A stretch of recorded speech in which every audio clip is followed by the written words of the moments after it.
بسم اللہ الرحمن الرحیم۔ فضائل اعمال پہ بہت سارے اعتراضات ہوتے ہیں، علماء کرام نے جوابات بھی دیے ہیں، میں نے بھی کچھ جوابات دیے ہیں، اسی چینل پہ موجود ہے۔ تو یہاں پر جو ہے ایک واقعہ بہت زور شور سے چل رہا ہے، فضائل اعمال پہ کیچڑ اچھالے جا رہی ہیں، تو اسی وجہ سے یہ ویڈیو بنا رہا ہوں کہ فضائل درود شریف میں، فضائل اعمال میں جلد نمبر 1 صفحہ نمبر 765 پہ ایک واقعہ موجود ہے۔ اس واقعہ پہ ایک اعتراض نہیں، کئی سارے اعتراضات ہوتے ہیں۔ میں انشاءاللہ تمام کے تسلی بخش جواب دوں گا دلائل کے ساتھ، یقیناً آپ کو مکمل تسلی ہو جائے گی۔ اور اگر اس جواب کو جو ابھی آپ کو دینے والا ہوں، جو بتانے والا ہوں، اگر میری ان باتوں کو آپ غور سے بالکل سن لیں گے تو اس واقعہ پر کسی بھی غیر مقلد ہو یا کسی بھی فرقے والا ہو، فضائل اعمال کے اس واقعہ پر دوبارہ کبھی بھی غلطی سے اعتراض کرنے کی جرت نہیں کرے گا۔ اور جہاں تک اعتراض کی باتیں ہیں، یہ تو قرآن پہ بھی اعتراض کر ڈالتے ہیں، بہت سارے ایسے جو ہے بیوقوف اور نادان انسان موجود ہیں، تو اعتراض سے گھبرانا نہیں چاہیے۔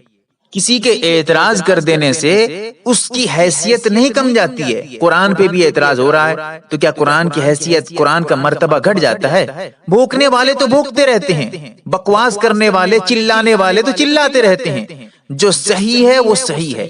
کسی کے بھوکنے سے، کسی کے اعتراض کرنے سے اصل مسئلے پر، اصل بات پہ کوئی فرق نہیں آتا ہے۔ سب سے پہلی بات آپ کو یہ بتا دوں کہ وہ واقعہ آپ کو سنا دیتا ہوں، پھر انشاءاللہ اس پہ جو اعتراضات ہو رہے ہیں اس کو سناؤں گا، پھر ایک ایک کر کے سارے اعتراضات کے مدلل جواب دوں گا۔ واقعہ یہ ہے کہ حافظ ابو نعیم حضرت سفیان ثوری رحمۃ اللہ علیہ سے نقل کرتے ہیں کہ انہوں نے ایک جوان کو دیکھا کہ وہ قدم اٹھاتا ہے اور رکھتا ہے تو اللہم صلی علی محمد وعلی آل محمد پڑھتا ہے۔ تو انہوں نے پوچھا کہ یہ اس طرح یہ عمل کیوں کر رہے ہو تم؟ تو وہ نوجوان کہنے لگا کہ میں اور میری ماں حج کو گئے ہوئے تھے، تو میری ماں وہیں مر گئی، اس کا چہرہ کالا ہو گیا اور پیٹ بالکل پھول گیا، تو اب میں جو ہے ڈر گیا کہ کسی سخت گناہ کی وجہ سے اس طرح کے جو ہے ہمارے ساتھ اس طرح معاملات پیش آ رہے ہیں، تو میں ڈر کے جو ہے اللہ سے دعا کرنے لگا، ہاتھ اٹھایا، آسمان کی طرف ہاتھ اٹھایا اور اللہ سے دعا کیا۔ تو اب جو ہے حجاز کی طرف سے ایک ابر آیا، یعنی ایک بادل آیا، اس میں سے ایک انسان ظاہر ہوئے اور میری ماں کے چہرے پہ ہاتھ پھیر دیے، تو میری ماں کا چہرہ بالکل روشن ہو گیا۔ اور میری ماں کے پیٹ پہ جب ہاتھ پھیر دیتے ہیں تو پیٹ کا ورم جو تھا، جو پیٹ جو پھول گیا تھا، وہ بالکل صحیح ہو جاتا ہے۔ تو جب میں نے پوچھا کہ آپ کون ہیں، تو انہوں نے کہا کہ میں تیرا نبی ہوں، حضور علیہ الصلوۃ والسلام ہوں۔ تو میں نے کہا کہ آپ مجھے کوئی ایسا عمل بتا دیجئے جو میں کرتا رہوں۔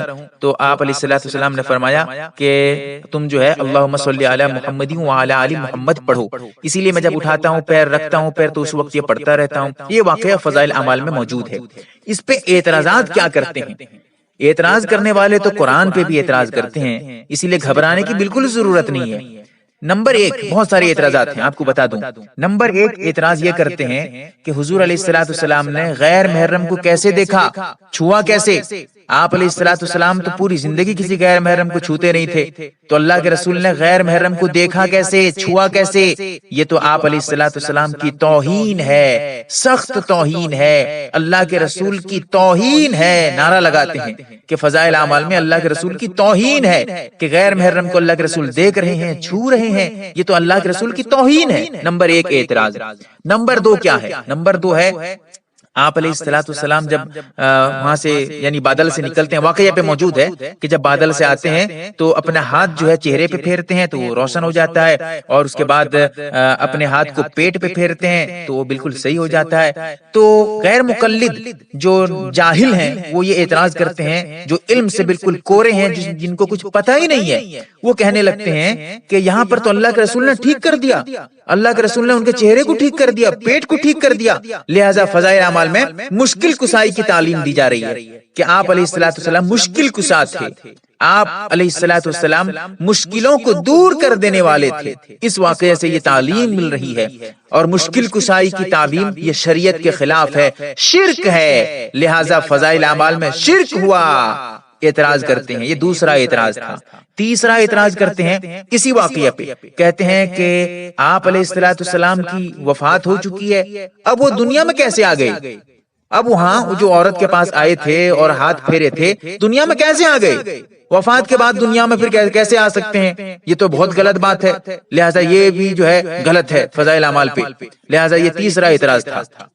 چوتھا اعتراض کرتے ہیں، کہتے ہیں یہ واقعہ ایسا ہے کہ آپ علیہ الصلوۃ والسلام صحیح کر دیتے ہیں وغیرہ وغیرہ، لیکن ایسا تو کبھی جو فضائل اعمال پہ واقعات، بہت سارے واقعات ایسے بھرے پڑے ہیں جو انبیاء علیہ الصلوۃ والسلام کے ساتھ، صحابہ کے ساتھ کبھی ایسے ہوا نہیں ہے، ایسے واقعات کبھی پیش نہیں آئے ہیں، لیکن یہاں پر دیکھو کہ یہ ایک نوجوان کے لیے ایسا واقعہ پیش آ رہا ہے، اور بھی بہت سارے واقعات۔ یہ اعتراض جو ہے یہ عام اعتراض ہے، غیر مقلدوں کا، جاہلوں کا یہ عام اعتراض ہے۔ کیا اعتراض؟ کہ ارے یہ واقعہ تو صحابہ کے ساتھ کبھی نہیں ہوا، یہ واقعہ تو انبیاء کے ساتھ کبھی نہیں ہوا، رسولوں کے ساتھ کبھی نہیں ہوا، ان کے ساتھ کیسے ہو گیا؟ کیا یہ صحابہ سے بڑھ گئے؟ کیا یہ نبیوں سے بڑھ گئے؟ اعتراض کرتے ہیں۔ یہ تھا چوتھا اعتراض۔ پانچواں اعتراض، اس واقعہ پہ جو اللہ کے رسول آتے ہیں اور صحیح کرتے ہیں تو غیر مقلد اور جو جاہلوں کا ٹولی ہے وہ یہ کہنے لگتے ہیں کہ آپ علیہ الصلوۃ والسلام عالم الغیب تھے، حضور کو کیسے پتا چلا کہ فلاں جگہ اس طرح واقعہ پیش آیا اور اللہ کے رسول آ گئے؟ تو پتا چلا کہ اللہ کے رسول عالم الغیب تھے۔ اس لہٰذا فضائل اعمال میں عالم الغیب کی تعلیم دی جا رہی ہے کہ اللہ کے رسول عالم الغیب تھے، اللہ کے رسول کو پتا چل گیا اور اللہ کے رسول حاضر ہو گئے، لہٰذا اللہ کے رسول عالم الغیب ہیں۔ اس واقعے سے پتہ چلتا ہے، اسی لیے فضائل اعمال پہ عالم الغیب کی تعلیم دی جا رہی ہے جو شریعت کے خلاف ہے، سراسر شرک ہے، لہٰذا فضائل اعمال میں شرک کی تعلیم دی جا رہی ہے۔ یہ پانچواں اعتراض تھا۔ اس کے علاوہ کچھ اور بھی اعتراضات ہیں، لیکن یہ ان کے بڑے بڑے اعتراضات ہیں۔ انشاءاللہ ان کے ایسے جوابات دوں گا کہ اب آپ اگر جواب مکمل سن لیں گے، یاد رکھیں اس واقعہ کو غیر مقلد آپ کے سامنے بطور اعتراض کے کبھی پیش نہیں کرے گا۔ جب آپ جواب دیں گے تو کہیں گے کہ بھائی اعتراض کر، بھاگنے لگے گا، کہے گا کہ ارے میں تو اعتراض نہیں کرتا ہوں، چھوڑ دو مجھے، بھاگنے لگے گا۔ کیوں؟ جواب ایسے ہی سنیے، جواب کیا ہے۔ سب سے پہلی بات آپ یہ سمجھیے کہ یہ واقعہ جو ذکر کیا گیا ہے، حضرت شیخ الحدیث صاحب، حضرت مولانا زکریا صاحب نور اللہ مرقدہ نے اپنی طرف سے بنا کر نہیں لکھا ہے، یہ واقعہ اپنی مرضی سے، اپنے دل سے گھڑ کے بنا کر نہیں لکھا ہے، بلکہ اسی واقعہ کو میں آپ کو اسکین دے رہا ہوں، دیکھیے، کتابوں کے حوالہ جات دے رہا ہوں، کتابیں دے رہا ہوں، آپ دیکھ لیجئے گا۔ یہاں پر امام سخاوی رحمت اللہ علیہ نے القول البدیع میں صفحہ نمبر 447 پہ بعینہ، بالکل یہی واقعہ جو حضرت نے فضائل اعمال پہ لکھا ہے، بالکل یہی واقعہ لکھا ہے، اور امام سخاوی بالاتفاق ثقہ راوی ہیں، صحیح راوی ہیں، معتمد راوی ہیں، بالکل صحیح راوی ہیں۔ امام سخاوی نے اپنی کتاب میں القول البدیع میں بعینی بالکل یہی واقعہ لکھا ہے، نمبر 1 تھا۔ اب اسی طرح اسی واقعہ کو امام ابن حجر ہیثمی نے اپنی کتاب میں الدر المنضود میں صفحہ نمبر 247 میں بالکل یہی واقعہ لکھا ہے۔ اور آپ کو بتا دوں، امام ابن حجر کے بارے میں بتاتے ہیں کہ یہ جو ہے یہ ایک سچے آدمی تھے، اور یہ جو ہے ثقہ راوی ہیں، یہ جو ہے بالکل عالم ربانی ہے، یہ ایک معتبر جو ہے جن کے اوپر اعتماد کیا جاتا ہے، یہ ایسے راوی ہیں، یہ بالکل ثقہ راوی ہیں، ان پہ کلام نہیں کیا جا سکتا۔ یہ باتیں کہاں ملیں گی؟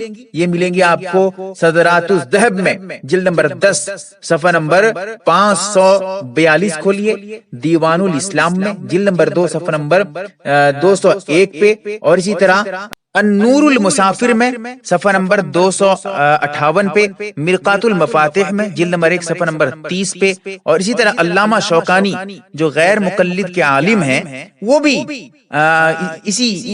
انہی راوی کے بارے میں بتاتے ہیں کہ یہ ثقہ راوی ہیں، یہ معتبر راوی ہیں۔ کہاں بتاتے ہیں؟ ان کی کتاب ہے علامہ شوکانی کی البدر الطالع صفحہ نمبر 109 کھول کر دیکھیے گا. اسی طرح الطبقات الکبریٰ میں صفحہ نمبر 125 پہ، نفائس الدرر میں صفحہ نمبر 30 پہ یہ لکھا ہے کہ یہ جو راوی ہیں امام ابن حجر ہیثمی رحمت اللہ علیہ، یہ ثقہ راوی ہیں، یہ معتبر راوی ہیں. انہوں نے بھی اپنی کتاب میں الدر المنضود میں نے بتایا ہے، جیسے کہ میں نے حوالہ دیا ہے، میں نے اسکین دیا ہے، آپ دیکھیے، انہوں نے بالکل اسی واقعہ کو جو شیخ صاحب نے اپنی کتاب فضائل اعمال میں لکھا ہے انہوں نے بھی نقل کیا ہے. اسی طرح امام المحدث علامہ ابو العباس احمد بن محمد نے اپنی کتاب میں مسالک الخفا میں صفحہ نمبر 165 پہ لکھا ہے، اور ان کے بارے میں بتا دوں، ابو العباس کے بارے میں، احمد بن محمد کے بارے میں، کہ یہ ثقہ راوی ہیں، یہ بالکل معتبر راوی ہیں. کہاں لکھا ہے یہ باتیں؟ یہ جو بتا رہا ہوں یہ باتیں کہاں لکھی ہوئی ہیں؟ الکواکب السائرہ میں صفحہ نمبر 1 جلد نمبر 1 صفحہ نمبر 128 پہ، اور اسی طرح شذرات الذہب میں جلد نمبر 10 صفحہ نمبر 169 پہ، دیوان الاسلام میں جلد نمبر 4 صفحہ نمبر 18 کھول کر دیکھیے کہ ابو العباس احمد بن محمد یہ ایک ثقہ راوی ہیں، یہ وہاں مل جائے گی باتیں. تو یہ تیسرے حضرات تھے. پہلے حضرات جو ہیں امام سخاوی ہیں، انہوں نے بھی اس بات کو کتاب پہ لکھا ہے، اس واقعہ کو، بالکل یہی واقعہ. اسی طرح دوسرے وہ ہیں جو امام ابن حجر ہیثمی رحمۃ اللہ علیہ، انہوں نے بھی اپنی کتاب پہ الدر المنصود میں لکھا ہے. اسی طرح تیسرے ہیں ابو العباس احمد بن محمد، انہوں نے بھی اپنی کتاب میں اسی واقعہ کو، بالکل یہی واقعہ لکھا ہے. اسی طرح آپ کو بتا دوں چوتھے حضرات ہیں علامہ محدث عظیم ہیں، بہت بڑے عالم ہیں، کہ امام ابن بشکوال، یہ جو ہیں یہ بھی معتبر راوی ہیں. انہوں نے القربۃ الی رب العالمین ان کی کتاب ہے، صفحہ نمبر 139 پہ انہوں نے لکھا ہے کہ یہ بھی جو واقعہ ہے انہوں نے ذکر کیا ہے. اور امام ابن بشکوال کے بارے میں بتا دوں یہ ثقہ راوی ہیں، یہ حافظ الحدیث ہیں. یہ امام ذہبی بتاتے ہیں سیر اعلام النبلہ میں جلد نمبر 21 ہے اور صفحہ نمبر 139 میں. اسی طرح ابن فرقون نے بھی الدیباج المذہب میں جلد نمبر 1 صفحہ نمبر 353 پہ بھی یہی لکھا ہے کہ یہ جو ہے بالکل ثقہ راوی ہیں، یہ اعتبار کے لائق ہیں، یہ بالکل صحیح عالم ہیں امام ابن بشکوال کے بارے میں. لہذا چار حضرات بڑے بڑے علماء جو پہلے گزر چکے ہیں، جو سلف صالحین ہیں، سلف ہیں، انہوں نے اس واقعے کو اپنی کتاب میں نقل کیا ہے. اب میں آپ کو بتاؤں، فضائل اعمال پہ بھوکنے والوں، فضائل اعمال پہ اعتراض کرنے والے ہو، اس واقعہ کو لے کر شور مچانے والوں، تم نے تو فضائل اعمال کے خلاف بکواس کی ہے. کبھی تم نے امام سخاوی کے خلاف بولا ہے؟ کبھی ان بزرگوں کے خلاف بولا ہے؟ لیکن ہاں اپنے آپ کو تم سلفی کہتے ہو، جبکہ سلفیوں نے اپنی کتاب میں یہ باتیں لکھ دی ہیں، تم نے وہاں پر اعتراض نہیں کیا، لیکن ہاں فضائل اعمال پہ اعتراض کیا. کیوں؟ فضائل اعمال پہ اعتراض کرنے سے پہلے تم نے ان بزرگان دین پہ، ان علماء کرام پہ تم نے کیوں بکواس نہیں کیا، کیوں اعتراض نہیں کیا؟ لیکن ہاں اعتراض کیا تو فضائل اعمال پہ، کیونکہ فضائل اعمال پہ کیا یہ واقعہ دل سے لکھا گیا تھا؟ نہیں، فضائل اعمال پہ ان بزرگان دین سے ہی نقل کیا گیا تھا. لیکن تم نے یہاں پر اعتراض کیا، وہاں پر اعتراض نہیں کیا. تم نے تو کبھی ان بزرگان دین کے خلاف یہ نہیں کہا کہ ان کی کتابوں میں شرک ہے، تم نے تو یہ کبھی نہیں کہا کہ وہ جو ہے مشرک تھے، ان میں جو ہے شرک کی تعلیم دی جا رہی ہے، وہ غلط عالم تھے. کبھی ان کے خلاف تم نے کتابیں نہیں لکھی، کبھی ان کے خلاف تم نے بکواس نہیں کیا، کبھی ان کے خلاف تم نے بھوکا نہیں. لیکن فضائل اعمال کے خلاف تم نے بھوکا. یہ سمجھ میں آ رہا ہے کہ فضائل اعمال اپنی جگہ صحیح ہے، غلط تم ہو، غلط تم ہو. فضائل اعمال اپنی جگہ صحیح ہے. اگر تم صحیح ہوتے تو پہلے ان پہ اعتراض کرتے، بعد میں فضائل اعمال پہ، کیونکہ پہلے ان کتابوں پہ یہ واقعہ لکھ دیا گیا ہے، بعد میں فضائل اعمال پہ لکھا گیا ہے. یہ تو میری تمہیدی باتیں تھیں. اب آئیے ان کے اعتراضات کے جوابات کی طرف. جو انہوں نے اعتراضات کیے ہیں ان کا جوابات میں دے دوں تاکہ آپ کو بھی تسلی ہو جائے. سب سے پہلے اس واقعے کو لے کر وہ یہ شور مچاتے ہیں کہ اللہ کے رسول علیہ الصلوۃ والسلام نے غیر محرم کو کیسے چھوا، کیسے دیکھا، یہ تو اللہ کے رسول کی توہین ہے. میں آپ کو بتا دوں سب سے پہلی بات کہ اللہ کے رسول نے چھوا ہے، اللہ کے رسول نے غیر محرم کو چھوا ہے، یہ کہاں لکھا ہے فضائل اعمال میں؟ یہاں پر تو لفظ یہ ہے اللہ کے رسول نے ہاتھ پھیرا ہے. ہاتھ پھیرنا چھونا اور ہاتھ پھیرنا دونوں میں زمین آسمان کا فرق ہے. اگر کوئی ہاتھ پھیرتا ہے اس سے یہ لازم نہیں آتا ہے کہ اس نے چھوا بھی ہے. بغیر چھوئے بھی آدمی ہاتھ پھیر دیتے ہیں. جیسا کہ اگر آپ کسی کے پاس خاص طور پہ جہاں جھاڑ پھونک کی باتیں آتی ہیں, دم کرنے کی باتیں آتی ہیں, اگر آپ کسی کے پاس جاتے ہیں تو وہ آپ کے چہرے پہ ہاتھ پھیر دیتا ہے, یعنی آپ کو چھوا بھی نہیں ہے, دور سے ہاتھ گھما دیا ہے, ہاتھ گھما دیا ہے آپ کے چہرے کے سامنے, تو آپ کیا کہتے ہیں؟ ارے میرے چہرے کے سامنے اس نے ہاتھ گھمایا. اگر کوئی یہ بھی کہے تب بھی ٹھیک ہے, اگر کوئی یہ بھی کہتا ہے کہ میرے چہرے پہ جو ہے اس نے ہاتھ پھیرا تو میں بالکل صحیح ہو گیا, یہ بھی صحیح ہے, کیونکہ ہاتھ پھیرنے کا معنی ہاتھ گھمانا بھی آتا ہے. میں آپ کو بتاؤں, جیسا کہ ہاتھ پھیرنا, اس میں جو پھیرنا ہے نا یہ بہت سارے معنوں میں آتا ہے. ایک معنی اس کا گھمانا بھی آتا ہے. کھول کر دیکھیے, میں آپ کو حوالے دے رہا ہوں. جامع نئی اردو لغات کتاب ہے, صفحہ نمبر 235 پہ, رابعہ اردو لغت میں صفحہ نمبر 304 پہ, اردو حسن اللغات میں یہ ہے صفحہ نمبر 332. کھول کر دیکھیے گا, یہاں لکھا ہے کہ پھیرنا بہت سارے معنی ہیں اس کے, اس میں سے ایک معنی گھمانا بھی آتا ہے. اللہ کے رسول نے ہاتھ پھیرا ہے. اگر فضائل اعمال میں یہ آتا کہ اللہ کے رسول نے ان کے چہرے کو چھوا ہے, اس غیر محرم کے پیٹ کو چھوا ہے, تو آپ اعتراض کر سکتے تھے. لیکن تم نے کیا اعتراض کیا؟ اللہ کے رسول نے چھوا, جبکہ یہاں پر کیا لفظ ہے؟ ہاتھ پھیرا. پھیرنا چھونا ایک الگ چیز ہے.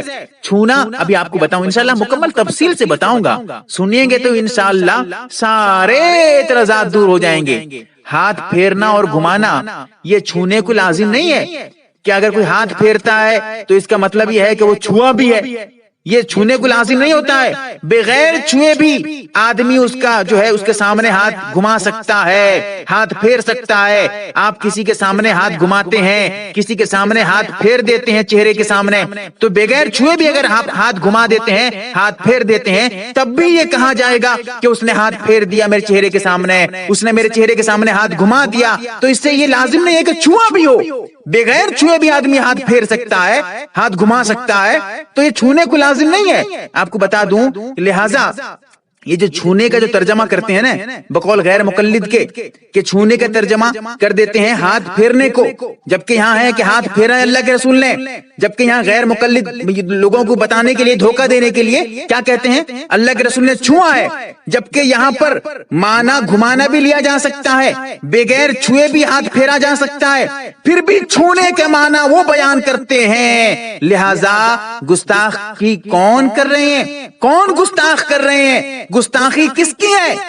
ان غیر مقلدوں کی ہے جو گھمانے کو اور ہاتھ پھیرنے کے معنی کو چھونے کے معنی میں لے رہے ہیں. اللہ کے رسول کی توہین کون کر رہے ہیں؟ تم کر رہے ہو, ہم کر رہے ہیں. ہم تو کہتے ہیں کہ اللہ کے رسول نے چھوا نہیں ہے, ہاتھ پھیرا ہے. اوپر سے بھی, کپڑے کے اوپر سے بھی آدمی ہاتھ پھیر سکتا ہے, بغیر چھوئے بھی پھیر سکتا ہے, بغیر چھوئے بھی ہاتھ گھما سکتا ہے. تو لہٰذا گستاخی ہم نہیں کر رہے ہیں, اللہ کے رسول کی شان میں گستاخی تم کر رہے ہو. توہین رسالت تم ہو, تم توہین رسالت کے مرتکب ہو, ہم نہیں ہیں. کیوں؟ ہم تو ہاتھ پھیرنے کا ترجمہ کرتے ہیں, ہاتھ گھمانے کا ترجمہ کرتے ہیں. تم تو چھونے کے معنی میں ترجمہ کر کے لوگوں کو فضائل اعمال کے خلاف بہکا رہے ہو, فضائل اعمال کے خلاف بکواسیں کر کے فضائل اعمال کو جو ہے لوگوں کی نظر پہ گرانا چاہتے ہو. لیکن یاد رکھو, جب تک علماء دیوبند موجود ہیں تم کسی بھی غلط کام پہ کامیابی حاصل نہیں کر سکتے. اور آپ کو بتاؤں, یہ جو عربی لفظ ہے نا جو آیا ہے, کیونکہ حضرت شیخ الحدیث صاحب نے جو یہ واقعہ نقل کیا ہے یہ کسی عربی کتاب سے, میں نے بتایا ہے 4 میں نے کتابوں کے حوالے دیے ہیں, آپ دیکھیے گا. تو یہاں پر جو ہے حضرت نے عربی کتاب سے اس واقعے کو نقل کیا ہے, اردو میں ترجمہ کر کے فضائل اعمال پہ لکھا ہے. وہاں جو عربی لفظ ہے نا اس میں لفظ آیا ہے امرہ. امرہ یہ لفظ آیا ہے کہ آپ علیہ الصلوۃ والسلام نے, اس میں جو لفظ ہے, جو عربی کا لفظ اس میں آیا ہے, اس میں آیا ہے کہ امرہ کا لفظ ہے, امرہ یدہ علی وجہہا, کہ اللہ کے رسول نے ان کے چہرے پہ ہاتھ پھیرا ہے. لغت میں آپ کھول کر دیکھیے گا, القاموس الوحید میں صفحہ نمبر 1539 میں لکھا ہے امرہ کا معنی, امرہ کا معنی آتا ہے ہاتھ پھیرنا. اگر کوئی آدمی چھونا چاہتا ہے، ہاتھ چھوتا ہے، کسی کو پکڑتا ہے، چھوتا ہے، تو عربی میں اس کے لیے امرہ آتا نہیں ہے، بلکہ اس کے لیے مسا آتا ہے، مسا شیء، کہ اس نے کسی چیز کو چھوا۔ لیکن عربی میں آیا ہاتھ پھیرا، یعنی بغیر چھوئے جب آدمی کسی کے اوپر ہاتھ پھیرتا ہے تب امرہ کا لفظ آتا ہے، اور یہاں پر امرہ آیا ہے۔ اگر اللہ کے رسول چھوتے تو پھر مسا آتا، لیکن اللہ کے رسول کے لیے مسا نہیں آیا، یہاں پر آیا امرہ۔ لہذا سمجھ میں آیا کہ یہاں پر امرہ لفظ ہے، تم مسا سمجھ رہے ہو اور تم مسا کا ترجمہ کر رہے چھونا، کیونکہ عربی میں امرہ کا معنی آتا ہے ہاتھ پھیرنا، ہاتھ گھمانا، اور مسا کا ترجمہ ہوتا ہے عربی میں چھونا۔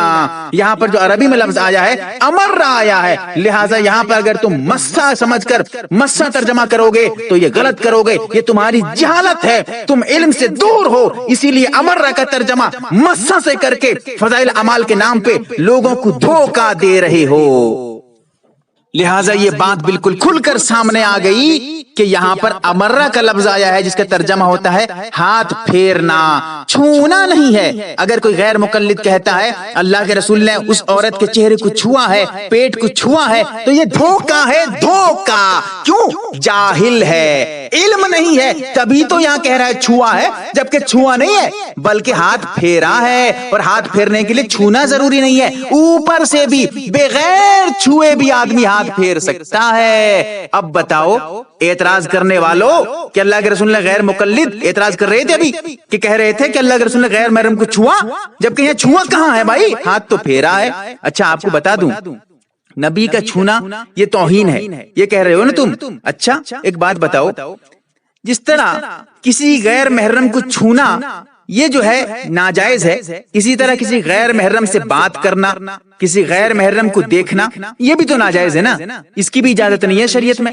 تو اچھا مجھے بتا دو، جہاں میں آپ کو بتاؤں، اچھا ایک چیز یہاں یاد رکھیں، کسی غیر محرم کو چھونا یہ جو ہے اللہ کے رسول کی توہین ہے، اسی طرح اگر کسی غیر محرم سے بات کر لیا جائے تو یہ بھی تو توہین ہونی چاہیے۔ اگر تم یہ کہتے ہو کہ بات کرنا توہین نہیں ہے، صرف چھونا توہین ہے، اللہ کے رسول کی توہین یہ ہے کہ اللہ کے رسول کسی غیر محرم کو چھوئیں تب توہین ہے، بات کرنا توہین نہیں ہے، تو یہ تمہاری جو تمہارا دعویٰ ہے اس کی دلیل کیا ہے؟ جبکہ چھونا جیسے توہین ہے، کسی غیر محرم سے بات کرنا بھی توہین رسالت ہونی چاہیے، اسی طرح بات کرنا بھی غیر محرم سے توہین رسالت ہونی چاہیے۔ لیکن ابھی آگے بتاؤں گا، آپ کو یاد رکھیں، ابھی گھبرائیے مت، سنیے انشاءاللہ بات سمجھ میں آئے گی آگے چل کے۔ اگر تم یہ کہتے ہو کہ نہیں چھونا تو توہین ہے، بات کرنا توہین نہیں ہے، تو پھر دلیل دے دو نا۔ اگر دلیل نہیں دیتے تو پھر بلا دلیل تم دعویٰ کر رہے ہو بھائی، بغیر دلیل بغیر دعویٰ کے، کیونکہ جیسے چھونا حرام ہے ایسے ہی غیر محرم کی طرف دیکھنا بھی منع ہے بھائی۔ تو یہ کیسی تمہاری دلیل ہے؟ تم ایک تو دعویٰ کرتے ہو اور دلیل بھی نہیں دے رہے ہو۔ اچھا آگے آپ کو انشاءاللہ بات سمجھ میں آ جائے گی۔ صحیح بات تو یہ ہے کہ یہ جو اگر کوئی یہ کہتا ہے کہ نہیں چھونا توہین ہے اور دیکھنا توہین نہیں ہے، یہ صرف ضد کی وجہ سے ہے، صرف ضد کی وجہ سے، اور کچھ نہیں ہے، کیونکہ اگر مان لے گا تو پھنس جائے گا نا، اس لیے مانے گا نہیں، ضد پہ رہے گا، ضد پہ۔ میں ضد کے متعلق ایک واقعہ یاد آ رہا ہے لیکن بتاؤں گا نہیں، کیونکہ ایسے ہی بہت لمبی باتیں ہو جائیں گی، میری بہت لمبی تفصیلی گفتگو بھی موجود ہے، تفصیلات کے ساتھ جوابات دوں گا۔ یہاں پر یاد رکھیں، جیسے نبی کا غیر محرم کو چھونا یہ نبی کی توہین ہے تم کہتے ہو، ایسے ہی غیر محرم کی طرف دیکھنا بھی ناجائز ہونا چاہیے۔ اچھا غیر مقلد کے عالم ہیں عبد المنان نور پوری، یہ مرأۃ البخاری میں صفحہ نمبر 171 پہ، اسی طرح غیر مقلد ایک دوسرے عالم ہیں عبد السلام مبارک پوری، انہوں نے سیرت البخاری میں صفحہ نمبر 54 پہ 54 پہ ایک واقعہ نقل کیا ہے امام بخاری کا، کہ امام بخاری جو ہیں نابینا تھے، بچپن میں ان کی بینائی چلی گئی تھی، تو ان کی والدہ بہت دعا کرتی ہیں، روتی ہیں، اللہ سے دعا کرتی ہیں، تو خواب میں حضرت ابراہیم علیہ السلام آتے ہیں اور اس کے بعد خوشخبری دیتے ہیں، کہتے ہیں کہ تمہارے بچے کی بینائی لوٹا دی گئی ہے۔ جب وہ فجر اٹھتی ہیں، آنکھ کھلتی ہے، دیکھتے ہیں کہ ارے واقعی میں بچے کی بینائی لوٹا دی گئی ہے۔ تو اب میں آپ کو یہاں بتا دوں کہ ایک پوائنٹ آپ یہاں پر یاد رکھیں، یہاں پر ایک نبی خواب میں آ رہا ہے نبی جو ہے خواب میں آ رہے ہیں، یہ پوائنٹ آپ یاد رکھیں، آگے چل کے کام آئے گا انشاءاللہ۔ اچھا تو آپ یہ بتائیں کہ اللہ کے رسول علیہ الصلوۃ والسلام بھی نبی تھے، اسی طرح حضرت ابراہیم بھی نبی ہیں، تو اللہ کے رسول نے کسی غیر محرم کو چھو دیا تم کہتے ہیں توہین۔ اور یہ بھی یاد رکھو جیسے چھونا بھی توہین ہے غیر محرم کو، غیر محرم سے بات کرنا، غیر محرم کو دیکھنا بھی تمہارے علم سے بھی، کیونکہ یہ بھی توہین ہونی چاہیے۔ تو یہاں پر بھی ایک نبی حضرت ابراہیم علیہ الصلوۃ والسلام ایک غیر محرم سے، امام بخاری کی والدہ سے بات کرتے ہیں، خوشخبری دیتے ہیں، ان کی طرف دیکھتے ہیں۔ یہ کتاب غیر مقلد کی کتاب میں یہ واقعہ لکھا ہے، یہ واقعہ صحیح تو ہے لیکن کہاں ہے؟ غیر مقلد کی کتاب میں۔ یاد رکھو غیر مقلدو، جب وہاں پر توہین ہو گیا، نبی کا بات کرنا، نبی کا چھونا توہین کیسے نہیں ہوگا؟ جب وہاں پر نبی کا کسی کو چھونا توہین ہو جاتا ہے تو نبی کا بات کرنا بھی غیر محرم سے نبی کی توہین ہونی چاہیے، نبی کا کسی غیر محرم کی طرف دیکھنا بھی نبی کی توہین ہونی چاہیے۔ اگر یہ توہین نہیں ہے تو پھر تم دلیل دے دو نا۔ تو سمجھ میں آیا؟ نہیں، یہ صرف ضد ہے، یہ غیر مقلدوں کا ضد ہے، ہر دھرمی ہے کہ یہ اپنے آپ کو، جیسا کہ اللہ نے قرآن میں کہہ دیا ہے نا، اللہ نے قرآن میں کہا ہے ختم اللہ علی قلوبہم وعلی سمعہم وعلی ابصارہم، کہ اللہ تعالیٰ نے ان کے دلوں پہ مہر لگا دیا ہے۔ تم صحیح صحیح دلیلیں دے دو، ان کے سامنے بات صاف ہو جائے، بات کھل کے آ جائے، پھر بھی وہ مانیں گے نہیں۔ یہی تو اللہ تعالیٰ ان کے دلوں میں مہر لگا دیا ہے۔ تم صحیح جواب دے دو، صحیح سب کچھ بتا دو، پھر بھی وہ مانیں گے نہیں، ضد پہ آ جائیں گے۔ جیسا کہ مکہ کے جو کفار تھے، قریش کے جو مشرک تھے، وہ سب کچھ جانتے تھے، سمجھتے تھے کہ یہ اللہ کے رسول ہیں، یہ کبھی جھوٹ نہیں کہہ سکتے، پھر بھی مانتے نہیں تھے۔ ایسے ہی غیر مقلد جانتا ہے میں اعتراض غلط کر رہا ہوں، پھر بھی اعتراض کر رہا ہے۔ کیا ہوگا بھائیو؟ کیا ہوگا؟ یہی تو ہوگا کہ ختم اللہ علی قلوبہم، اللہ تعالیٰ نے ان کے دلوں پہ مہر لگا دیا ہے۔ بہرحال اللہ تعالیٰ انہیں ہدایت دے۔ اور آگے آپ کو بتاؤں، ابھی بھی بہت ساری باتیں ہیں، گھبرائیے مت، جوابات سنیے، انشاءاللہ ان کے اعتراضات کی بنیادیں ہل جائیں گی۔ ابھی آئیے باتیں کرتے ہیں۔ یہ جو واقعہ فضائل اعمال میں مولانا شیخ زکریا صاحب نور اللہ مرقدہ نے نقل کیا ہے، یہ واقعہ آپ سن لیجئے، ابھی میں انشاءاللہ آپ کو پھر بتاؤں گا، بہترین بات بتاؤں گا۔ یہ واقعہ اصل میں خواب کا ہے، یہ واقعہ خواب کا ہے۔ ابھی میں دلیل دوں گا، گھبرائیے مت، دلیل دوں گا۔ یہ واقعہ جو ہے، یہ جو لڑکے کا واقعہ ہے کہ ان کی والدہ کو اللہ کے رسول جو ہے ان کے اوپر ہاتھ پھیرتے ہیں، یہ واقعہ خواب کا ہے، جبکہ غیر مقلد یہ بتاتے نہیں ہیں کہ یہ کس کا واقعہ ہے، بیداری کا واقعہ ہے، یہ خواب کا واقعہ۔ اگر بتا دیں گے کہ خواب کا واقعہ ہے، لوگ کہیں گے پھر اعتراض کیوں کر رہے ہو بھائی؟ تو انہی کے آدمی ان کو جوتا مارنے لگیں گے، کیونکہ خواب میں آدمی کچھ بھی ہو سکتا ہے بھائی، خواب میں کچھ بھی ہو سکتا ہے۔ تو خواب کے واقعے کو تم وہاں اعتراض کیوں کر رہے ہو؟ جبکہ وہ غیر مقلد بتاتے نہیں ہیں کہ واقعہ کس کا ہے، بیداری کا ہے وہ خواب کا ہے۔ ہاں اعتراض کر ڈالتے ہیں، بتاتے نہیں ہیں خواب کا ہے یا نہیں ہے، سراسر دھوکہ دے رہے ہیں۔ کیوں؟ اگر بتا دیں گے کہ یہ واقعہ خواب کا ہے، ان کا پول کھل جائے گا، اعتراض کرنے والوں پہ انہی کے آدمی جوتا ماریں گے۔ کیوں؟ اس لیے یہ خواب کا بتاتے نہیں ہیں تاکہ فضائل اعمال سے لوگوں کو بدگمان کریں، لوگوں کو بھڑکائیں، فضائل اعمال سے دور کریں۔ اور اگر بتا دیں گے یہ واقعہ خواب کا ہے تو پھر لوگوں کو پتہ چل جائے گا تو یہ اعتراض تو بے جا کر رہا ہے، یہ بے فضول بکواس کر رہا ہے، یہ تو فضائل اعمال پہ بھونک رہا ہے۔ لوگ تو خود بخود سمجھ جائیں گے جب واقعہ جو ہے خواب کا ہوگا۔ اب آپ کو میں دلیل دوں، یہ واقعہ خواب کا ہے۔ حضرت شیخ زکریا صاحب نور اللہ مرقدہ نے اس واقعے کو جو لکھا ہے نا، اس سے پہلے ہیڈنگ لگایا ہے۔ اس واقعے سے پہلے بھی دو واقعے انہوں نے ذکر کیا ہے، ایک واقعہ عبد الواحد کا، دوسرا واقعہ سفیان ثوری رحمت اللہ علیہ کا۔ یہ دونوں واقعہ میں بالکل لفظ خواب موجود ہے، لفظ خواب موجود ہے، یہ دونوں جو واقعہ ہے۔ اب تیسرے نمبر پہ یہ واقعہ جو نوجوان کا واقعہ تھا، جو جس پہ اعتراض ہو رہا ہے، یہ واقعہ تیسرے نمبر پہ لکھا ہے۔ اس سے پہلے انہوں نے باب باندھا ہے، کھول کر دیکھیے گا فضائل اعمال جلد نمبر 1 صفحہ نمبر 757 کھولیے فضائل درود شریف میں. انہوں نے اوپر لکھا ہے, کیا لکھا ہے کہ یہ جو بتا رہا ہوں, یہ جو ابھی نیچے جو واقعات لکھنے والا ہوں, مردے کو خواب میں دیکھنے کا عمل, یہ انہوں نے لکھا ہے. دیکھیے کھول کے, مردے کو خواب میں دیکھنے کا عمل, یعنی یہ بتانا چاہتے ہیں اب جو میں اس کے نیچے نیچے واقعہ لکھتے جاؤں گا تو یہ جتنے واقعات ابھی لکھوں گا میں اس باب کے تحت میں, اس عنوان کے تحت میں, وہ سارے خواب کے واقعات ہوں گے. لہذا حضرت نے جو یہ واقعہ جو لکھا ہے جس پہ اعتراض ہو رہا ہے, یہ خواب کے باب کے تحت میں ہی لکھا ہے. اگر اس واقعہ کو خواب کا واقعہ نہ مانا جائے تو پھر باب سے اس واقعے کی کیا مناسبت ہوگی؟ سمجھ میں آیا کہ ہاں مناسبت ہے. اسی وجہ سے حضرت نے اس کو اس باب کے تحت میں, اس جو عنوان کے تحت میں, جیسا کہ بخاری میں آتا ہے کتاب الطہارت, طہارت کا بیان, اب اس کے نیچے نیچے جو پاکی کے مسائل ہیں, پاکی کی حدیثیں ہیں, وہی لائی جاتی ہیں. اب آ رہا ہے طہارت کا بیان, اس پہ ایسی حدیث آ جائے کہ جو کتاب البیوع کی ہو اور اس میں طہارت کا کوئی تذکرہ ہی نہ ہو, تو پھر لوگ کہیں گے ارے یہ تو طہارت کا بیان یعنی پاکی ناپاکی کا عنوان باندھ رہے ہیں اور حدیث لا رہے ہیں, خرید و فروخت کی حدیث, جبکہ پاکی ناپاکی کا اس میں کوئی تذکرہ نہیں ہے. لہٰذا ان پہ اعتراض ہوگا, جبکہ وہاں ایسی حدیثیں لانی ہے جو پاکی ناپاکی سے متعلق ہو. ایسے ہی حضرت نے یہاں پر باندھا ہے مردے کو خواب میں دیکھنے کا عمل, بڑے بڑے حروف میں لکھا ہے. پھر اس کے بعد انہوں نے لکھا ہے یہ جو واقعہ, کیوں یہ جو واقعہ لکھا ہے میں آپ کو بتاتا چلتا ہوں, جیسے کہ اس سے پہلے بتا چکا ہوں کہ 2 واقعے اس سے پہلے اس میں خواب کا تذکرہ موجود ہے.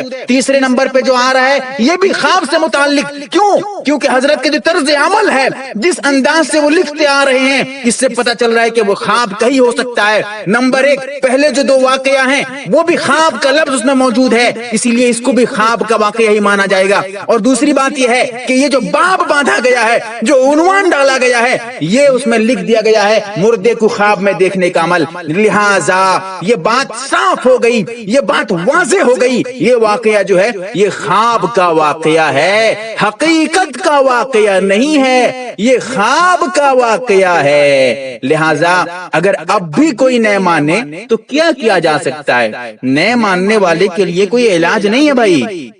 اگر کوئی ضد پہ آ جاتا ہے, ایک برہمن تھا, وہ کہتا ہے کہ 5 میں 5 اگر ہم ملاتے ہیں تو کتنا ہوتا ہے؟ سب کہتے ہیں 10 تو ہوگا, سب جانتے ہیں. تو اس کی بیوی کہتی ہے کہ تم تو کہہ رہے ہو کہ 5 میں 5 ملانے سے کتنا ہے, تو لوگ بتا تو ضرور دیں گے. اور وہ جو برہمن تھا وہ اعلان کرتا ہے کہ اگر کوئی یہ بتا دے گا کہ 5 میں 5 ملانے سے کتنا ہے, میں اسے 1,00,000 روپے انعام دوں گا. اعلان کر دیتا ہے. اس کی بیوی کہتی ہے ارے یہ تو کوئی بھی بتا سکتا ہے, چھوٹا بچہ بھی بتا سکتا ہے کہ 5 میں 5 ملائیں گے تو 10 ہو جائے گا. اب برہمن کہتا ہے ارے وہ تو بتائیں گے 5 میں 5 ملانے سے 10 ہوگا, میں تو مانوں گا ہی نہیں 10 ہوگا, میں مانوں گا کیوں, دوں گا کیوں, میں تو مانوں گا ہی نہیں. ایسے ہی یہاں پر ان کو سمجھ بھی آ جائے, سب کچھ جان بھی لیں, پھر بھی مانیں گے نہیں, ضد پہ آ جائیں گے. میں نے کہا اللہ تعالیٰ نے ان کے دلوں پہ مہر لگا دیا ہے, جو سب کچھ جاننے کے باوجود اقرار نہیں کرتے ہیں, مانتے نہیں ہیں. ختم اللہ علی قلوبہم. بہرحال اللہ سے دعا کریں اللہ تعالیٰ انہیں صحیح راہ دکھائے. جب یہ بات واضح ہو گئی کہ یہ واقعہ خواب کا ہے تو حدیث میں آتا ہے رفع القلم علی 3, کہ اس میں سے ایک آگے آتا ہے, حدیث کے آگے ہے عن النائم حتی یستیقظ, مستدرک حاکم میں حدیث نمبر 2350 پہ.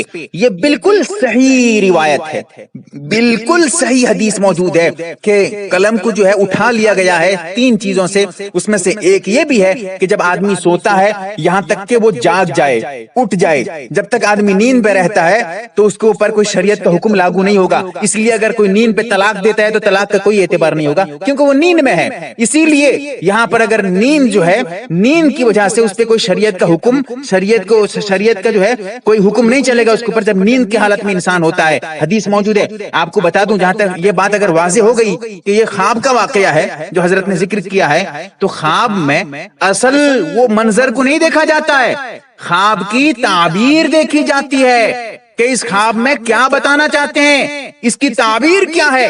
اگر حقیقت حال کو دیکھا جائے تو پھر یاد رکھو حدیث پہ بھی یہ اعتراض ہو جائے گا۔ کیسے؟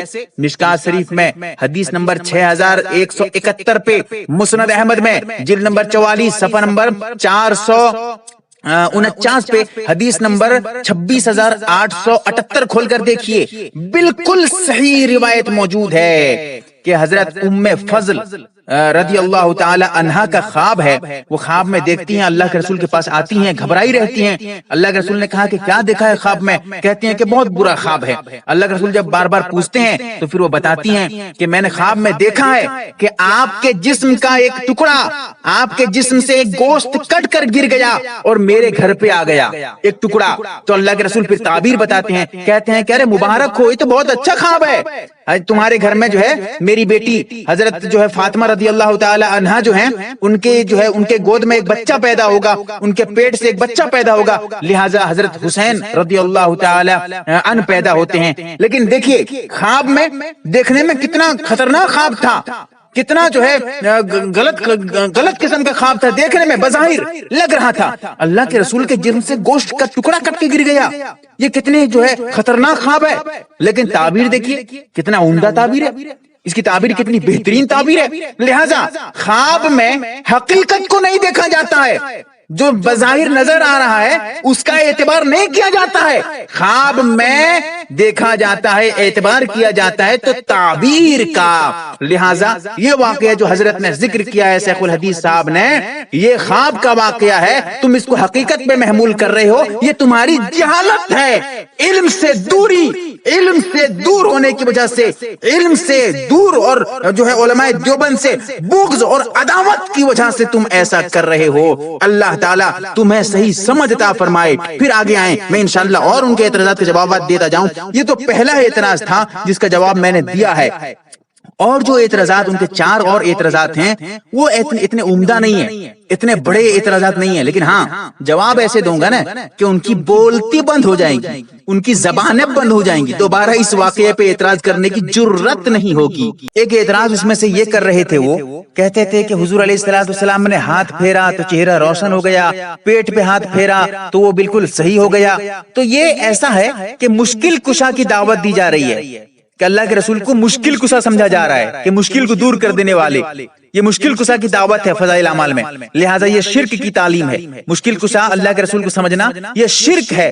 ہم بھی کہتے ہیں کہ بھائی مشکل کشا سمجھنا اللہ کے علاوہ کسی اور کو یہ شرک ہے، یہ ہم بھی کہتے ہیں۔ تو وہ اعتراض کرتے ہیں کہ فضائل اعمال میں شرک کی تعلیم دی جا رہی ہے، کیوں؟ اس لیے کہ فضائل اعمال میں مشکل کشائی کی تعلیم دی جا رہی ہے۔ اچھا، اگر اس واقعے سے مشکل کشائی کی تعلیم تمہیں نظر آ رہی ہے تو پھر آگے سنو نا، میں آپ کو بتاتا چلوں، سناتا چلوں کہ اسی واقعہ میں مشکل کشائی کی تعلیم اگر یہ ہو جاتی تو پھر یہ جو دعا کر رہے تھے، یہ جو نوجوان ہیں یہ دعا کرتے ہیں جب اپنی ماں کی حالت دیکھتے ہیں کہ کالا چہرہ بالکل کالا ہو گیا ہے، پیٹ پھول گیا ہے، تو یہ ہاتھ اٹھا کر نبی سے مانگتے، لیکن کس سے مانگ رہے ہیں؟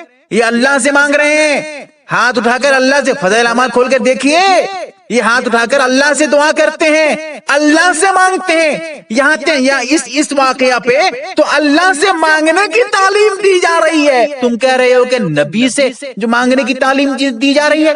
یہاں پر کہاں وہ نوجوان جو تھے کیا وہ اللہ کے نبی سے مانگ رہے تھے؟ یہاں تو اللہ سے دعا کر رہے تھے، اللہ سے مانگ رہے تھے، نبی تو صرف ذریعہ بن رہے تھے۔ اگر یہ کہا جائے کہ نبی نے تو صحیح کیا، یہی تو مشکل کشائی کی تعلیم ہے، اچھا یہ بات ہے۔ بخاری شریف کھولو نا، بخاری شریف جلد نمبر 2 صفحہ نمبر 605 کھولو، حدیث نمبر 4206 بخاری شریف کھول کر دیکھیے۔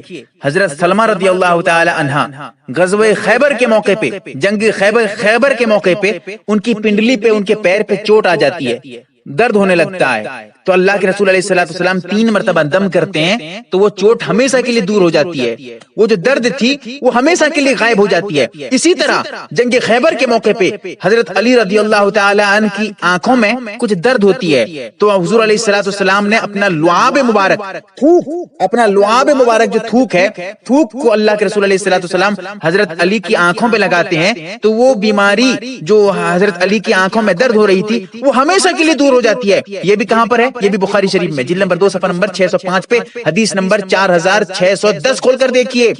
کیا ان واقعات میں اللہ کے رسول نے صحیح نہیں کیا؟ ان واقعات میں حضرت ام سلمہ کی جو ہے درد کو اللہ کے رسول نے دور کر دیا. اسی طرح حضرت علی کی آنکھوں کی جو بیماری تھی اس کو اللہ کے رسول نے دور کر دیا.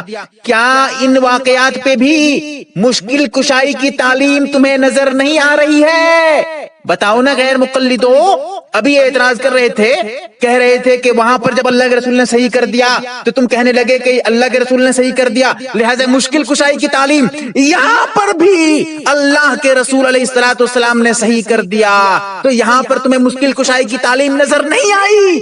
نہیں, تم تو بغض اور عداوت میں ڈوبے ہوئے ہو. تمہارے دلوں پہ اللہ نے مہر لگا دیا ہے. تمہیں تو فضائل اعمال پہ اعتراض نظر آتا ہے جبکہ وہی باتیں بخاری میں موجود ہیں. جرأت تمہاری ہوتی نہیں ہے کبھی بخاری کے خلاف بولو. ہاں, اگر بخاری کے خلاف بولو گے تمہاری عوام تمہیں ڈنڈا بجائے گی, جوتے مارے گی تمہاری عوام. لیکن ہاں, فضائل اعمال کے خلاف بکواس تم کر ضرور لیتے ہو, یاد رکھو. لیکن ہاں, علماء دیوبند جب تک زندہ ہے نا تمہارے ہر اعتراضات کے جوابات دیتے جائیں گے. یہاں پر جو تم اعتراض کر رہے تھے کہ فضائل اعمال پہ مشکل کشائی کی تعلیم ہے, تو اسی طرح کے معاملات میں آپ کو بخاری شریف سے دکھا دیا. تو یہاں پر بھی یہی اشکال ہونا چاہیے جو تم یہاں پر جواب دو گے. اللہ کے رسول مشکل کشا نہیں ہے. ان واقعات سے اگر تم جو جواب تم دو گے وہی جواب ہم وہاں پر بھی دیں گے جو فضائل اعمال کے واقعہ پہ موجود ہے. اس کا صحیح جواب کیا ہے؟ جواب یہ ہے کہ اللہ کے رسول نے تو صحیح کیا ہے, بظاہر حقیقت میں اللہ نے صحیح کیا ہے. یہاں پر بھی ایسے ہی اس واقعہ پہ فضائل اعمال کے حقیقت میں اللہ نے صحیح کیا ہے. اللہ کے رسول تو ذریعہ بنے ہیں, اس پہ تو کوئی مشکل کشائی کی تعلیم نہیں ہے. اگر یہ نوجوان اللہ کو چھوڑ کر نبی سے مانگنے لگتا, نبی سے دعا کرنے لگتا, یہ مشکل کشائی کی تعلیم ہو سکتی تھی. لیکن یہاں تو یہ خاص توحید کی تعلیم ہے. یہ تو اللہ سے دعا کرتا ہے اور آسمان کی طرف ہاتھ اٹھا کر. اب غیر مقلدو, اعتراض کرنا تو کم سے کم بند کر دو. اچھا, اور آگے آئیے. اعتراض یہ کرتے ہیں کہ ایسے واقعات تو کبھی صحابہ کے ساتھ, انبیاء کے ساتھ ہوتے نہیں ہیں. جو یہ ایک واقعہ نہیں, یہ تو بہت سارے واقعات پہ یہ اعتراض ہوتا ہے. فضائل اعمال کے بہت سارے واقعات پر یہ اعتراض ہوتا ہے کہ اس طرح کا واقعہ تو کبھی انبیاء کے ساتھ نہیں ہوا, کبھی جو ہے صحابہ کرام کے ساتھ نہیں ہوا. یہ کیسے ہو گیا جو انبیاء بھی نہیں ہے صحابہ بھی نہیں ہے, تو کیا یہ صحابہ سے بڑھ گئے؟ اعتراض کتنا دمدار ہے دیکھیے نا. کیا یہ صحابہ سے بڑھ گئے؟ کیا یہ نبیوں سے بڑھ گئے؟ کیا یہ اللہ کے رسول سے بڑھ گئے؟ کبھی اللہ کے رسول کے ساتھ نہیں ہوا, صحابہ کے ساتھ ایسا واقعہ پیش نہیں آیا. ہاں, ان ولیوں کے ساتھ آ گیا, لہٰذا یہ واقعہ جھوٹا ہے.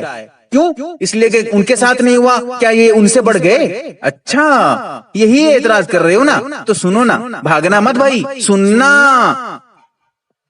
المعجم الکبیر للطبرانی میں جلد نمبر 4 صفحہ نمبر 106 حدیث نمبر 3810 پہ, مجمع الزوائد میں حدیث نمبر 15884 کھول کر دیکھیے. بالکل صحیح حدیث موجود ہے. حضرت خالد بن ولید رضی اللہ تعالی عنہ کو زہر پلایا گیا. انہوں نے بسم اللہ پڑھ کر زہر پی لیا اور زہر کا کوئی اثر ہی نہیں ہوا. زہر کا کوئی اثر ہی نہیں ہوا. دیکھیے, بسم اللہ پڑھ کے پی رہے ہیں, کوئی اثر نہیں ہو رہا ہے. جبکہ بخاری شریف میں حدیث کھول کر دیکھیے گا, حدیث نمبر 4428 پہ حدیث نمبر کھول کے دیکھیے, یہ وہ حدیث وہاں پر موجود ہے کہ حضور علیہ الصلوۃ والسلام کو ایک یہودی عورت جو ہے زہر کھلا دیتی ہے تو اللہ کے رسول پہ اس کا اثر ظاہر ہو جاتا ہے. اللہ کے رسول پہ اثر ظاہر ہو جاتا ہے, لیکن صحابی رسول کے اوپر اثر ظاہر نہیں ہوتا ہے. صحابی رسول زہر پی جاتے ہیں, کوئی اثر نہیں ہوتا ہے. جبکہ یہاں پر صحابی رسول زہر کھا رہے ہیں, پی رہے ہیں, کوئی اثر نہیں. جبکہ اللہ کے رسول پی رہے ہیں تو اثر ہو رہا ہے. تو یہاں پر بھی حدیث کا انکار کرو نا, تو یہاں پر بھی حدیث کے خلاف بھوکو نا, حدیث کے خلاف بکواس کرو نا. یہ کیسے ہو سکتا ہے؟ اللہ کے رسول پہ اثر ہو گیا, صحابی کے اوپر اثر نہیں ہوا, تو کیا صحابی اللہ کے رسول سے بڑھ گئے؟ ارے بولو نا, تو کیا صحابی اللہ کے رسول سے بڑھ گئے؟ نہیں، صحابی اپنی جگہ ہے، اللہ کے رسول اپنی جگہ ہے. وہ صحابی کی کرامت تھی، اللہ کے رسول کی کرامت، اللہ کے رسول کے معجزے اپنی جگہ ہے. یہ تو اللہ کی قدرت ہے، اللہ کی قدرت ہے. اللہ تعالیٰ قادر مطلق ہے. ان اللہ علی کل شیء قدیر. اللہ تعالیٰ تو قادر مطلق ہے، جس کے ساتھ جیسے چاہے گا کر سکتا ہے. وہاں پر انہوں نے پی لیا تو کوئی اثر نہیں ہوا، اللہ کے رسول نے زہر کھا لیا تو اثر ہو گیا. یہ تو اللہ کی قدرت ہے. تو جب یہاں پر فضائل اعمال کے واقعات پہ، ایک واقعہ نہیں، فضائل اعمال کے کتنے سارے واقعات پہ یہ اعتراض ہوتے ہیں، تو یہاں پر بھی اعتراض کرو نا. نہیں کر سکتے بھائی، صحیح حدیثیں موجود ہیں. تو جب سمجھ میں آیا کہ نہیں، یہاں جو فضائل اعمال پہ تم اعتراض کر رہے ہو، یہ دشمنی، بغض اور عداوت کی بنا پہ، حقیقت کی وجہ سے تم اعتراض نہیں کر رہے ہو. اور آگے بتا دوں، آگے بتاؤں آپ کو کہ حضرت اسید رضی اللہ تعالی عنہ یہ قرآن پڑھ رہے ہیں، قرآن تلاوت کر رہے ہیں رات میں، اور بادل چھا جاتا ہے، فرشتے اتر آتے ہیں، آسمان سے فرشتے آ جاتے ہیں، اور گھوڑا جو ہے ان کا بدکنے لگتا ہے. اور اللہ کے رسول سے کہتے ہیں، تو اللہ کے رسول نے کہا کہ ایسا ہوتا تھا کہ آسمان سے فرشتے اتر رہے تھے، اس لیے گھوڑا بدک رہا تھا. یہ کہاں پر ہے؟ یہ بخاری شریف میں. بخاری غیر مقلدو، بھاگنا مت. بخاری میں یہ واقعہ موجود ہے، حدیث نمبر 5011 پہ، 5018 پہ، دو جگہ موجود ہے، کھول کر دیکھیے. جبکہ اللہ کے رسول علیہ الصلوۃ والسلام کے بارے میں ایسی کوئی روایت نہیں ہے، ایسی کوئی حدیث نہیں ہے کہ اللہ کے رسول جو ہے قرآن کی تلاوت کر رہے ہوں، آسمان سے فرشتے اترتے ہوں. ہاں اترتے ضرور ہوں، لیکن روایت ایسی کوئی نہیں ملتی ہے. تو کیا بخاری شریف کے اس واقعے پہ تم یہ اعتراض نہیں کر سکتے کہ اللہ کے رسول کے ساتھ ایسا کبھی نہیں ہوا کہ قرآن کی تلاوت کرتے ہوں، فرشتے اتر رہے تھے، آسمان سے فرشتے آ رہے تھے، بادل چھا رہا تھا، گھوڑا بدک رہا تھا؟ ایسا اللہ کے رسول کے ساتھ کبھی نہیں ہوا، صحابی رسول کے ساتھ کیسے ہو گیا؟ اعتراض کرو نا. تو بخاری میں حدیث موجود ہے، نہیں اعتراض کر رہے ہو، کیوں کرو نا بھائی؟ نہیں کر سکتے تم. ارے بھائی بخاری میں حدیث موجود ہے. سمجھ میں آیا کہ جیسے تم یہاں پر اعتراض نہیں کر سکتے، کیوں؟ اس لیے کہ یہ اللہ کی قدرت ہے. اللہ تعالیٰ جس کے ساتھ جیسے چاہے گا اس طرح کا معاملہ دکھا سکتا ہے، جس کے ساتھ جو کرامت چاہے گا وہ اس کے ہاتھ پہ ظاہر کر سکتا ہے. لہذا تم اس حدیث پہ اعتراض نہیں کر سکتے. اسی طرح تم یہاں پر بھی جو فضائل اعمال پہ واقعہ موجود ہے، اس پہ بھی تم اعتراض نہیں کر سکتے. اگر کرو گے تو ان واقعات پہ بھی تمہیں اعتراض کرنا پڑے گا. بھاگنا مت بھائی. ابھی جواب سنو، آگے آپ کو بتا رہا ہوں اور بھی اعتراضات ہیں نا. نمبر 4، یہ تو 3 اعتراضات کے میں نے جوابات دے دیے ہیں تفصیلات کے ساتھ، اور ایسے جوابات کہ ان کی زبانیں بند ہو جائیں گی، بولتی بند ہو جائیں گی. نمبر 4 اعتراض کرتے ہیں، کہتے ہیں کہ کیا اللہ کے رسول علیہ الصلوۃ والسلام عالم الغیب تھے؟ اللہ کے رسول کو کیسے پتا چلا کہ وہاں پر ایک عورت کے ساتھ اس طرح معاملہ پیش آ رہا ہے، اس کا چہرہ کالا ہو گیا، پیٹ پھول گیا؟ اللہ کے رسول کو کیسے پتا چلا؟ اس سے پتا چل رہا ہے کہ اللہ کے رسول عالم الغیب تھے، اور عالم الغیب کی تعلیم فضائل اعمال میں دی جا رہی ہے. غیر مقلد اعتراض کرتے ہیں نا. اچھا، جب اللہ کے رسول کو پتہ نہیں، جب پتہ چل گیا، تم کہہ رہے ہو کہ یہ عالم الغیب کی تعلیم ہے، تو اچھا بھائی بخاری شریف کھولو نا. بخاری غیر مقلدو، بخاری سے بھاگنا مت، بخاری شریف کھولو نا. حدیث نمبر 1387 بخاری شریف میں حضرت ابو بکر صدیق رضی اللہ تعالی عنہ، یہ حدیث حضرت عائشہ سے مروی ہے. وہ کہتی ہیں کہ حضرت ابو بکر صدیق رضی اللہ تعالی عنہ وفات سے پہلے بتا دیتے ہیں کہ آج میں مر جاؤں گا، آج میں مر جاؤں گا، آج میں وفات پا جاؤں گا. حضرت ابو بکر جو ہے یہ بتا دیتے ہیں. یہ واقعہ کہاں پر موجود ہے؟ بخاری میں. کیا اس سے بھی عالم الغیب حضرت ابو بکر ثابت نہیں ہوئے تمہارے کہنے کے مطابق؟ جب اللہ کے رسول کو پتا چل گیا، جب تم کہہ رہے ہو کہ اللہ کے رسول کو کیسے پتا چلا تو اللہ کے رسول عالم الغیب ثابت ہو گئے، تو یہاں پر بھی حضرت ابو بکر کے عالم الغیب تھے، ان کو پتا چل گیا کہ آج میں مر جاؤں گا. تو جیسے تم وہاں پر اعتراض کرتے ہو تو یہاں پر بھی اعتراض کرو نا. بخاری کی حدیث پہ، حضرت ابو بکر کے واقعے پہ اعتراض کرو نا. اچھا، آپ کو بتا دوں کہ اسی طرح بخاری شریف کھولیے گا، بخاری سے بھاگنا مت غیر مقلدو. بخاری شریف کھولیے گا، حدیث نمبر 3950 پہ حضرت جو ہے آپ علیہ الصلوۃ والسلام کے بہت سارے معجزات تھے. اس میں سے